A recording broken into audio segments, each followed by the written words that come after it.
Chapter 66. How did he die? Tisha said in disbelief. He was perfectly fine when we parted yesterday. I think it's strange too, Lao El said. Maybe he bled out? He was still joking around before bed. But this morning, he didn't wake up.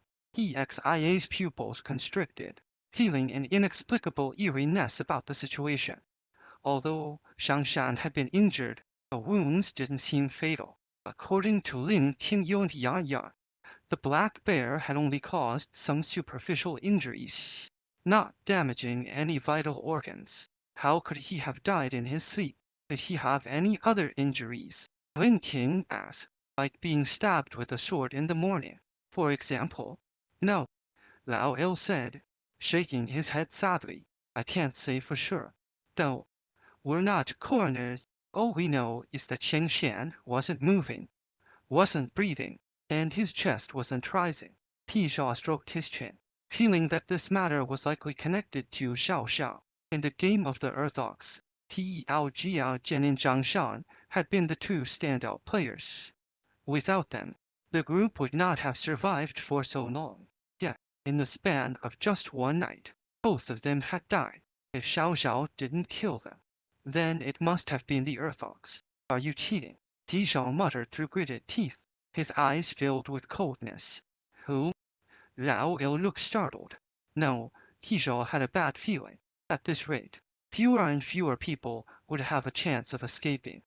With that thought, he turned to Mao El and said, Mao El, since your 骗子 is no longer here, could you tell me about how to escape?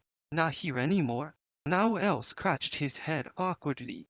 Well, I wouldn't say it's gone. It's just that now that Zhangshan's dead, I can't stay there anymore. Huh?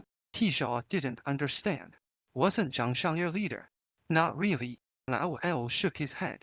Zhangshan was the third in command, not the leader. Third in command? Yes. Lao El continued. Our group is called Heaven's Mao, and we had around 20 people. The leader is Chu Qiu, a very smart man. The second in command is Yun Yao, who has great luck and often wins in bets. She's also really beautiful. I heard she was a celebrity before coming here. As for Sheng Shang, because he used to be in the army, he mostly selected ox types. Wait a second. Tisha suddenly realized something and interrupted Lao El. You said your group had 20 people. Well, probably not 20 anymore. After Sheng Shang died, we were all kicked out as useless. Lao El trailed off. That's not the issue, Tisha said, looking confused.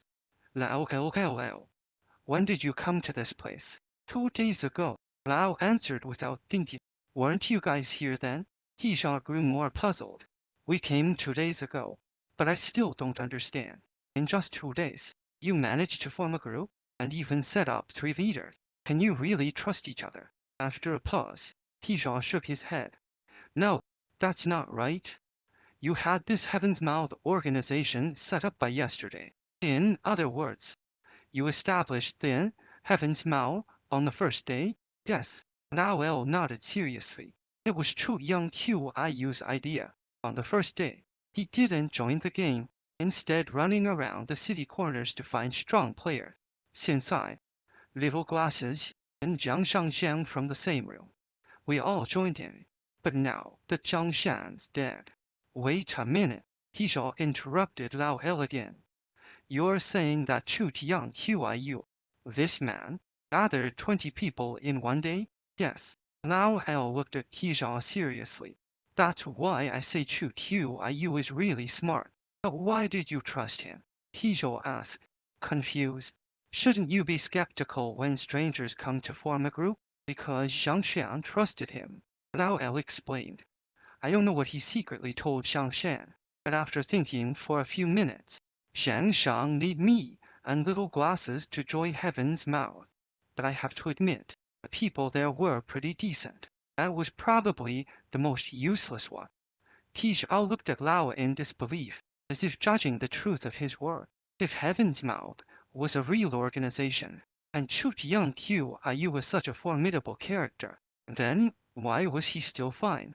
The Zodiac wanted to get rid of the strong participants.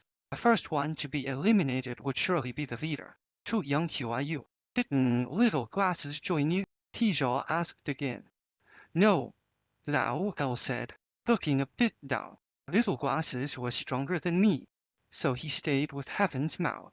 He's a good student. Unlike me, who spent over 20 years just selling socks at a stall. Tijia nodded. It seemed that although Zhangshan was dead, not much had changed. This group called Heaven's Mao still controlled the means to escape.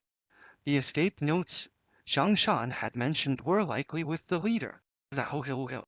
Given his status, wouldn't know the details. Tijia gradually clarified his goal. Once they found Officer Li, he would try to team up with him. Since Li was one of the few people Tijia trusted, then they could approach Heaven's Mouth, offering to join.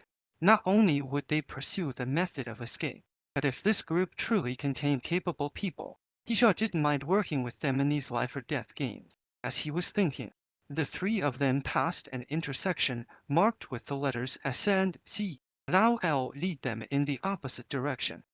Lin Ting paused and turned to Tijia. Did we take the wrong direction? Wasn't that S and Z their mark? Not sure. Tijia shook his head. Lao El overheard them and glanced at the two symbols that resembled both letters and numbers. S and Z. Lao El hesitated. Isn't that 52? You know what that means? Tijia asked. I don't know the meaning, but I've seen this number a lot. Lao El said. Maybe it's just a way to mark the road, like 52nd Street or something. Once Or realized that the symbols had nothing to do with Officer Li, he stopped caring about their meaning. There were too many things in this place that were puzzling. There wasn't enough time to investigate everything. We're almost there. Just up ahead, Lao El said, quickening his pace.